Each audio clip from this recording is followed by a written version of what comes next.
ಮೇಕೆ ಸಾಕಾಣಿಕೆ ಮಾಡುವ 100 ಜನರಲ್ಲಿ 10 ಜನ ಮಾತ್ರ ಸಕ್ಸಸ್ ಆಗ್ತಾರೆ. ಅವರಷ್ಟೇ ಯಾಕೆ ಆಗ್ತಾರೆ, ಉಳಿದವರೆಲ್ಲ ಯಾಕೆ ಫೇಲ್ ಆಗ್ತಾರೆ ಅನ್ನೋದನ್ನ 5 ಕಾರಣಗಳಿಂದ ತಿಳಿಸ್ತೀನಿ. ಸೊ ಈ ವಿಡಿಯೋನ ಸಂಪೂರ್ಣವಾಗಿ ನೋಡಿ. ಸೊ ಇಲ್ಲಿ ಮೊದಲನೇದು ಬಂದ್ಬಿಟ್ಟು ತಪ್ಪಾದ ಜಾತಿಯನ್ನ ಆಯ್ಕೆ ಮಾಡುವುದು. ಇಲ್ಲಿ ತಪ್ಪಾದ ಜಾತಿ ಆಯ್ಕೆ ಮಾಡೋದು ಅಂದ್ರೆ, ಈಗ ನಮ್ಮ ಕಡೆ ಲೊಕೇಶನ್ನ ನೋಡಿಬಿಟ್ಟು ಮರಿಗಳನ್ನ ತಗೋಬಹುದು. ಅಂದ್ರೆ ಒಂದೊಂದು ಲೊಕೇಶನಲ್ಲಿ ಈಗ ಬಿಸಿಲು ಜಾಸ್ತಿ ಇರುತ್ತೆ, ಮಳೆ ಜಾಸ್ತಿ ಇರುತ್ತೆ, ಇನ್ನೊಂದು ಕಡೆ ಥಂಡಿ ಜಾಸ್ತಿ ಇರುತ್ತೆ, ಈ ರೀತಿ. ಮತ್ತು ಅದರಲ್ಲಿ ಇನ್ನೊಂದು ಬರುತ್ತೆ, ಸೊ ಹೆಚ್ಚು ಲಾಭವಾಗುವಂಥ ಮೇಕೆ ಜಾತಿಗಳನ್ನ ನಾವು ತಗೋಬೇಕು, ಯಾಕಂದರೆ ಸ್ವಲ್ಪ ಲಾಭ ಆದರೂ ಜಾಸ್ತಿ ಆಗುತ್ತೆ. ಇನ್ನು ಸೆಕೆಂಡ್ ಕಾರಣ ಬಂದ್ಬಿಟ್ಟು ಕ್ವಿಕ್ ಮನಿ ಮೈಂಡ್ ಸೆಟ್. ಅಂದರೆ ಈಗ ಎಲ್ಲ ರೊಕ್ಕ ಬರಲಿ, ಲೌಕರ್ ಬರಲಿ ಅಂದರೆ ಈ ಬಿಸ್ನೆಸ್ನಲ್ಲಿ ಲೌಕರ್ ಅಷ್ಟೇ ದುಡ್ಡು ಬರೋದಿಲ್ಲ ಗೈಸ್.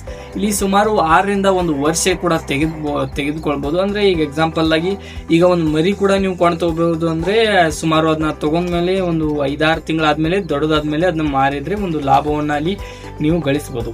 ಅದೇ ಒಂದು ಆಡು ತೊಗೊಂಡ್ಮೇಲೆ ಆಡು ಏದ್ಮೇಲೆ ಈ ಮರಿ ದೊಡ್ಡದಾದ್ಮೇಲೆ ಅದನ್ನ ಮಾರಕ್ಕೆ ಹೋದರೆ ಅದು ಒಂದು ವರ್ಷ ತಗೊಳುತ್ತೆ, ಈ ರೀತಿ.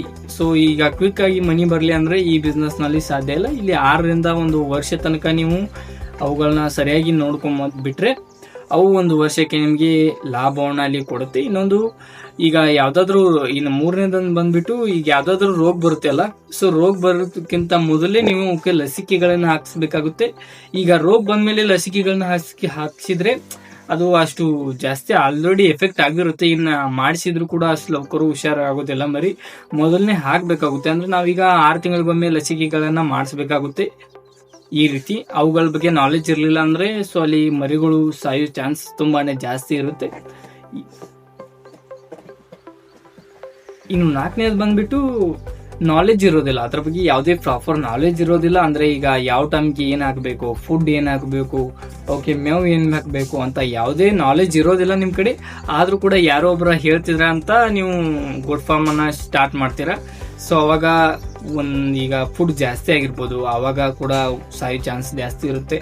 ಮತ್ತು ಈ ಫುಡ್ ಹಾಕದೇ ಇರೋದ್ರಿಂದನೂ ಕೂಡ ಸಾಯುತ್ತೆ, ಅವು ಹೊಟ್ಟಿಗೆ ಏನಾದರೂ ತಿನ್ನಲಿಕ್ಕೆ ಬೇಕಲ್ಲ. ಸೊ ಆ ರೀತಿ ಪ್ರಾಪರ್ ನಾಲೆಜ್ ಇರಬೇಕು. ಸೊ ಈಗ ನೀವು ಯಾರೋ ಒಬ್ರು ಹೇಳ್ತೀರಾ ಅಂತ, ಯೂಟ್ಯೂಬರ್ಸ್ ಆಗಲಿ, ಸೊ ಮನಿ ಬದುಕಿನವರಾಗಲಿ, ಸೊ ಯಾರೇ ಹೇಳಿದ್ರು ಕೂಡ ನೀವು ಅದ್ರ ಬಗ್ಗೆ ಒಂದು ಸ್ವಲ್ಪ ಸ್ಟಡಿ ಮಾಡಿ ಅವನ್ನ ಹೇಗೆ ನೋಡ್ಕೋಬೇಕು ನಿಮಗೆ ಸ್ವಲ್ಪ ನಾಲೆಜ್ ಬಂದ ಮೇಲೆ ಸೊ ಅವುಗಳನ್ನು ಸ್ಟಾರ್ಟ್ ಮಾಡಿದರೆ ನನ್ನ ಅನ್ಸಂಟಿಗೆ ಒಳ್ಳೇದು ಅನಿಸುತ್ತೆ. ಓಕೆ, ಈ 4 ಕಾರಣಗಳಿಂದ ಸೊ ನೀವು ಕೂಡ ಆ 10%ನಲ್ಲಿ ಉಳಿಯೋದಕ್ಕಾಗಲ್ಲ.